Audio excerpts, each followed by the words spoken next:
Anthrax আক্রান্ত গরু জবাইয়ের পর মাংস কাটতে গিয়ে এই রোগে আক্রান্ত হয়ে আগস্ট মাসে মারা যান রংপুরের পীরগাছা সদরের মাইটাল এলাকার কৃষক আব্দুর রাজ্জাক। একই উপজেলার আনন্দী ধনিরাম গ্রামের গৃহিণী কমলা বেগমও অসুস্থ গরুর মাংস রান্না করতে গিয়ে অ্যানথ্রাক্সে আক্রান্ত হয়ে মারা যান গত 6 সেপ্টেম্বর। এখনও এই রোগে ভুগছেন তার পরিবারের আরও 3 সদস্য। গত 2 মাস ধরে পুরো এলাকায় ছড়িয়ে পড়েছে এই ভয়াবহ অ্যানথ্রাক্স। গরু কাটতে যা এই জায়গাতে একটু সামান্য একটু কাটা গেছিল। এর রক্তের সাথে অ্যাডজাস্ট হয়, সেই নখটা ধীরে ধীরে ফুলে যায়। ফুলে যাওয়ার পর 1 সপ্তাহের মধ্যে সে মারা যায়। আমরা মনে করছি জব করলে খাইলে কিছু হবে না, আমার রোগ অত বুঝি নেই আগে। তো ছোট একটা ফুটকিনের মতো উঠলো ঠ্যাঙে পায়ে, উঠিয়ে ওইটাই আর কি বিশৃঙ্খলা হয়ে গেল বেশি। প্রাণী সম্পদ কর্মকর্তা বলছেন, আক্রান্ত পশুর নমুনা পরীক্ষায় অ্যানথ্রাক্স নিশ্চিত হয়েছে। আক্রান্ত গবাদি পশুর চিকিৎসায় নেওয়া হয়েছে সব ধরনের ব্যবস্থা।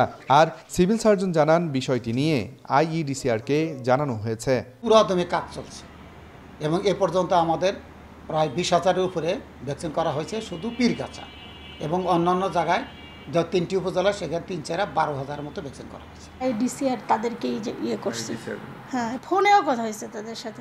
ওই যে বললাম স্যাম্পল চাই তারা, কিন্তু এটা আসলে নিয়ম, তারাই আসবে এসে কালেকশন করে নিয়ে যাবে। প্রশাসনের পক্ষ থেকে আক্রান্ত পশু জবাই ও মাংস বিক্রি বন্ধ করা না গেলে এই রোগ মহামারীতে রূপ নিতে পারে আশঙ্কা স্থানীয়দের।